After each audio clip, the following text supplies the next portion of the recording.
heard about focus, and even our author for the day has stressed that. And we've heard about the dangers of losing that focus too early. But we also do know that platforms are like sails for brands. When used right, they catch the prevailing winds, they drive your brand forward and faster. Andy Whitman, the manager of 2X, the managing partner of 2X Consumer Partners, is here to discuss the rules of the road for building a brand into that kind of powerful platform. As an investor, an innovator, and a brand builder, Andy's been doing that in practice for years. But now he's got a codified, trademarked term for it that he's going to share with all of us. So to keynote before lunch, please welcome my friend, Andy Whitman.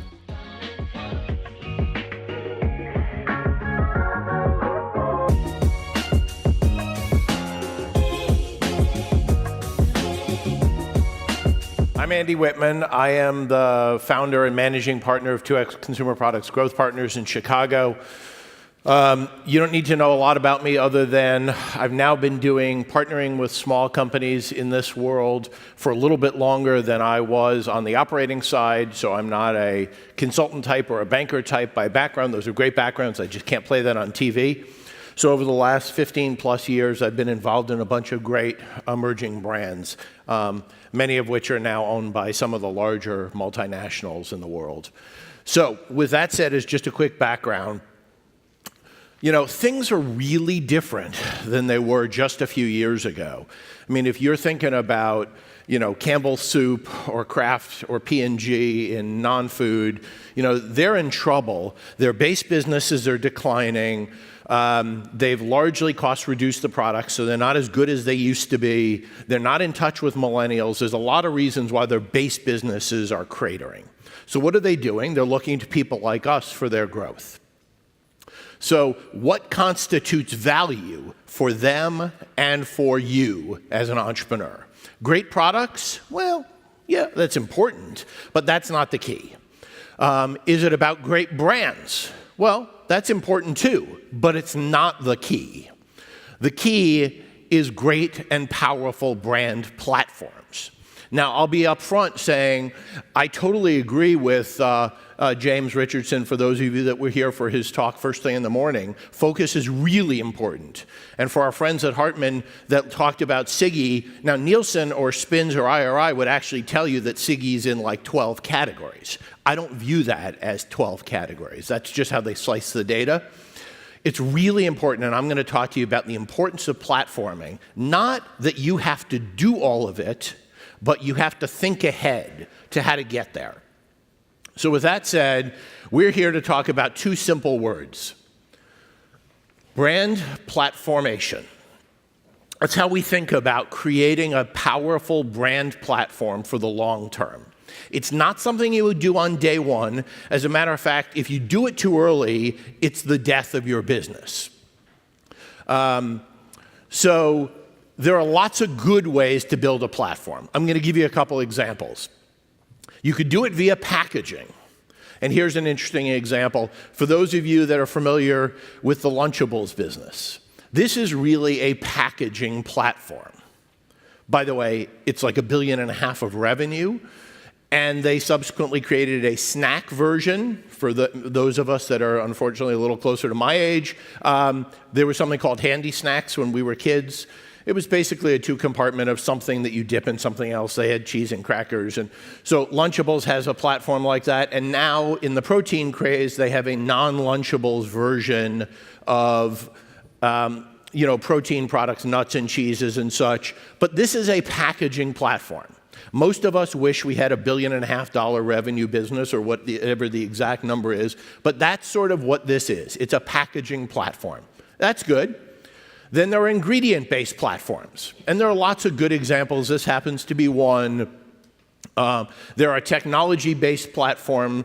You know, if you think back to 20 years ago, The common wisdom was you couldn't make a frozen pizza that was more expensive than $3.99. And if you've ever been to a plant that makes pizzas, they were basically fully cooked crusts, think about it like a cracker, that they're putting frozen toppings on that are individually frozen, and you're basically reheating all this stuff in your oven.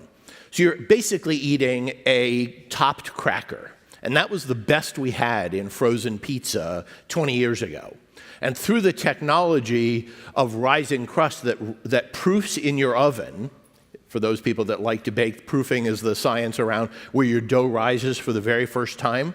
So this dough has never been cooked, it's never been proofed, and it proofs in your oven while the oven's heating up. It's a really cool technology, and this is a $2 billion platform, but again, it's a technology platform.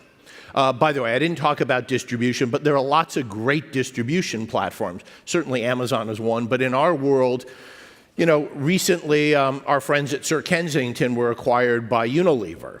It's a really neat business, but they have a really interesting platform around their distribution and food service. They have done a brilliant job of getting their brand out in food service establishments, and I don't know the facts, but I would venture to guess more people learned about it there than anywhere else. So, if those are good, what constitutes great? And the answer is, it always, always, always starts and ends with the consumer. Two important things: being hyper laser focused on your consumer, on the target, and for those of us, I was one of them that started as a marketing person. We're unfortunately often the worst offenders.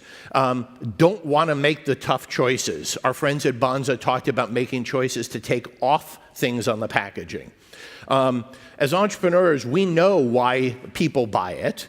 I had the privilege of being involved in Tasty Bite for a number of years, and you know, people told us they took it camping. Right, and then you'd follow up with, when was the last time you went camping? And the answer was 1983. So that's not a primary motivation on a business like that. And making tough choices about what really is going to drive your business, who it is, and what you say to them is really important. Now, platforming your brand too early is a disaster. I've had the privilege to, talk to a number of angel groups around the country. I think it's probably now 30 or 35. In one of them, there were probably 100 people in the room, and in the back of the room, somebody raises their hand and says, "So when is the right time?" And she pauses, and she's clearly very cautious about offending me. I got pretty thick skin. If you work in corporate America, you don't last, almost 15 years if you don't have thick skin. And she says, after this long pregnant pause, she says, "Well, we," and she's stumbling through this, "most of our businesses are one-trick ponies. When's the right time to buy the next pony?" And my response was, ours are too, so I'm not offended. That's normal. But just because you can do it doesn't mean you should. Either in terms of what products you do or when you do it. So if you have a business that's a one-trick pony, and of course I'm flashing back to this horrible Paul Simon album, but if you think about one-trick pony, it is what most of our businesses are in the early days, and that's great. Focus on it, because the new shiny object is a distraction until you're ready. And when you're ready, it's really important. So what I'm going to do is talk about some of the really important things that I'd call devil in the details. Two really important things to set the stage on this platformation idea is work within your supply chain. Now, it doesn't mean that you can't get new co-packers. It doesn't mean that you can't go to additional retailer types or channels that you're not working with. But if you have the option for 5 great ideas, and one of them's more logical and easier to do, why wouldn't you start there? Many early stage businesses choose something really fascinating and maybe a really big idea, but it's so complex, it almost submarines the company. In particular, be conscious about businesses and expansions that move from shelf-stable to frozen or frozen to refrigerated. When you start crossing temperature classes, it's really complicated. It's complicated for you. It's complicated for your supply chain. Somebody talked about, you got 6 categories you're trying to manage. Imagine if some of those are in different temperature classes. So work within your supply chain. And second of all, be conscious of how far you're spreading across the store. I mean, look at what Siggy did. It's a great example of everything he sells is in the same sort of shelf set. Yes, he's got drinkable yogurt, and he's got yogurts, and he's got other stuff, but it's a relatively confined set that happens, in his case, to all be the same buyer. So there's a lot of good things around sort of staying a little bit closer to home. With that said, does this make any sense? Here's an example of a cereal company that, okay, fine, they went to granola into bars. Most bars, by the way, in the early days were essentially a portable cereal format because they were literally things like Nutri-Grain bars, and most of the early bar brands were cereal brands. Okay, fine. That made some sense. Then they went to frozen entrees, cookies, and protein powder. Right? What the hell were they thinking? Now, what you don't know is the first 2 were done by the entrepreneur. The others were done after Kellogg's acquired Kashi. And now it makes sense, right? Kellogg's is a big player in snacks because they own Keebler. They're a big player in frozen. So now all of a sudden it makes sense. And think about what you can do versus what other people can do. Because if the other people have better skill sets than you, let somebody else do it. To that point about letting somebody else do it, there are lots of great examples of businesses that have gone to other categories and have done really nifty things. They could also potentially really muddy their waters if they want to exit.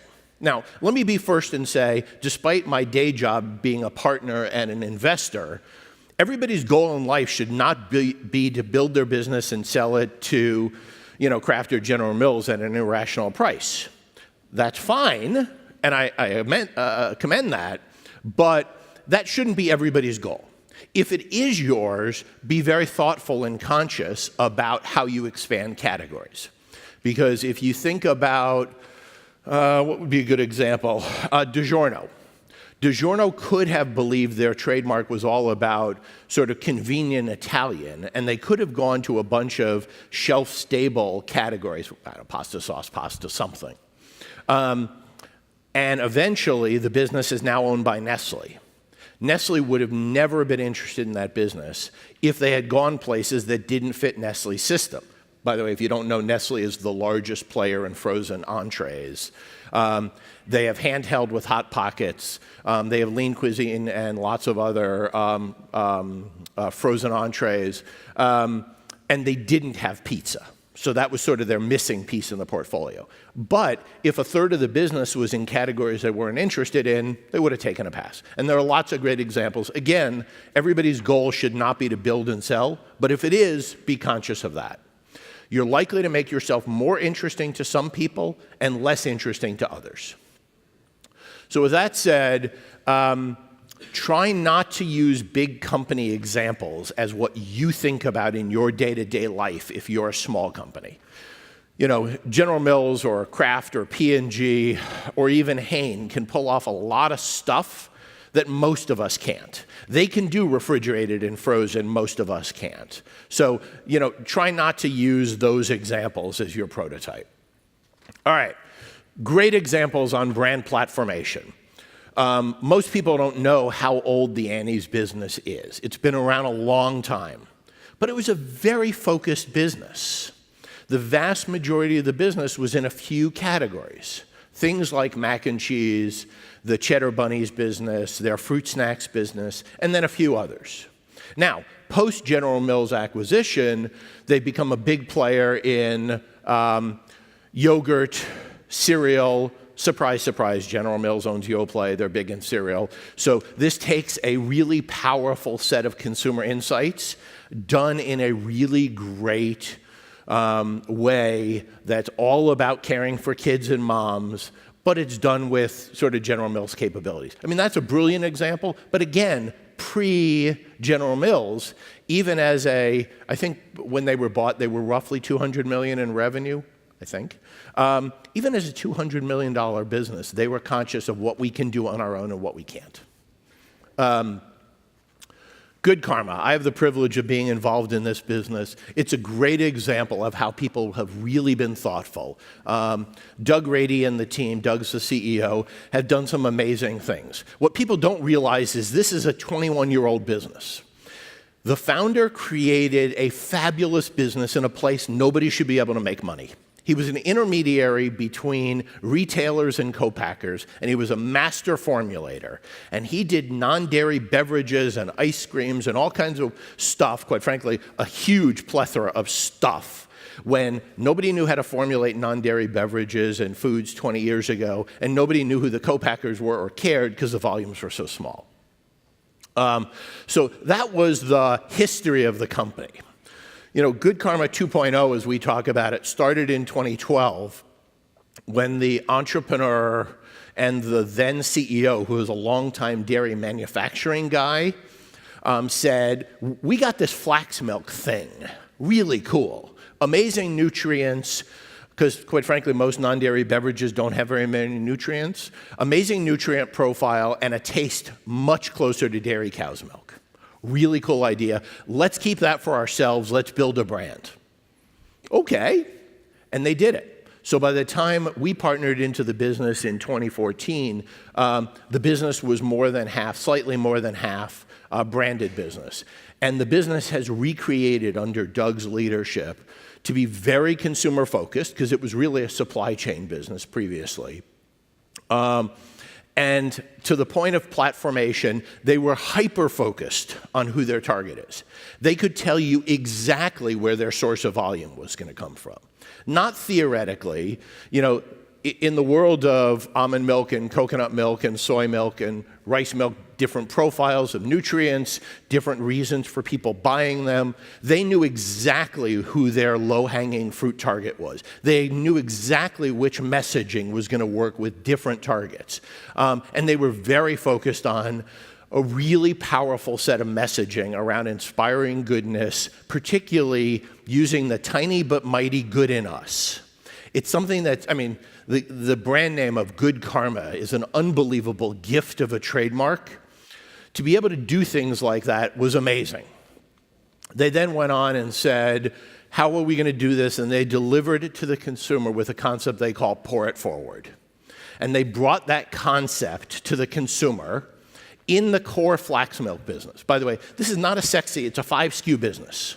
It was a really simple business.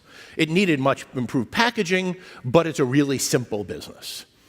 And through the focus on the consumer, they have blown apart the category on sort of consumer engagement. On a per dollar of revenue, this business is off the charts by comparison with others. So they then took this awesome flax milk business, which is about the fastest growing in the category. It's now up to number 5 in the natural channel and getting close to that in more conventional. And said, Good Karma is not just our name, it's what we do, it's the inspiration for everything we do, and they took that through, again, when they were ready, to drinkable yogurt, and now cup yogurt, which, you know, at Expo West was the best of the West at the show. It's a great example of thinking through a really detailed understanding of your consumer, how your messaging plays in dairy-free yogurt for those people that are either consumers of the product or have tried and rejected, which unfortunately is the vast majority of the consumer base. There's virtually no non-dairy yogurts out there that are any good. Either they have great flavor and terrible texture, terrible flavor, good texture. There aren't a lot of people that get them right, and you're sort of stuck with the coconut flavor. If you want a strawberry yogurt, you may or may not be interested in a strawberry coconut flavor, and that's what you get if you use coconut milk-based yogurts. So it's interesting. This is transformational to that category. But again, comes out of the consumer insight of the tiny but mighty good in us. And just recently, this, what I would call in the real world, dinky little business, just partnered with Dean Foods, which is by far the world's largest refrigerated DSD company, and at least in the US, the largest sort of refrigerator case business, for a distribution deal and a minority investment. And it's all about the power of the platform, of what it could be, but it took its time to get it right over time. A couple other examples that I think are meaningful. Justin's has done some very interesting things, but again, it came from them thinking about what they stood for and what they could do. And interestingly, if you look at their acquisition by Hormel, this is their homepage. Peanut butter cups, which by the way are pretty damn awesome, are listed first on their website, not the nut butters, which is where they started. I thought that was interesting, and by the way, if you look at the scanner data, it's almost as big, so it probably will pass it. And while it's not a food example, I strongly encourage you to look outside food. There are great examples in personal care, in cleaning, in alcoholic beverages, about how people thinking about their platforms. This is not a sexy business. Baking soda was used for cooking. It's owned by Church & Dwight. Somebody at Church & Dwight looked at it and said, we are not in the baking business, which I can imagine somebody in their management team looking at them saying, all right, call the paddy wagon, this person's lost it. They're in the odor control business. And if you think about that as the core reason for being on Arm & Hammer, then it makes sense that they're in laundry detergent and cat litter and deodorant and other things that are all about odor control. So that is, a really good example to think about. Again, as the business got bigger and it's part of somebody else, but it's a good example about thinking about who your core consumer is and what you're offering to those people. So with that said, glad to take some questions, and welcome Jeff back. Great work, sir. Thank you.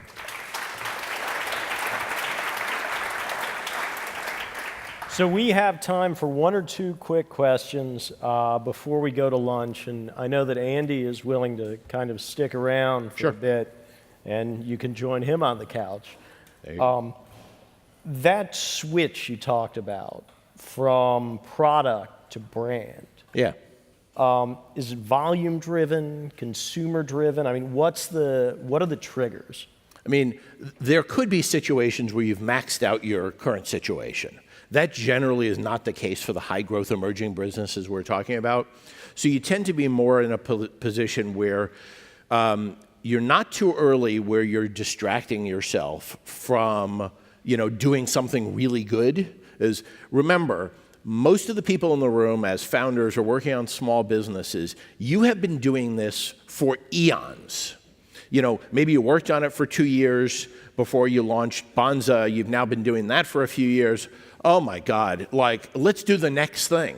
Well, remember, I've been fortunate enough to have businesses that got to a couple $100 million in revenue before exit.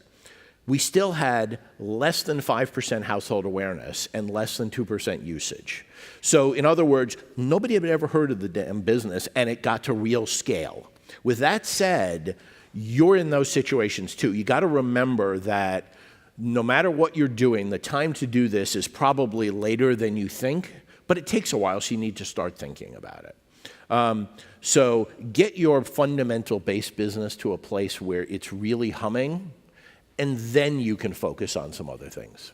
When it starts to really hum, is that the time to take a look and see how much growth there is ahead of it? I mean, is that the time to bring in someone to sort of evaluate it a little bit? I mean, at a high level, you should be doing that, I wouldn't say every week, but a good twice a year, step back and look at things.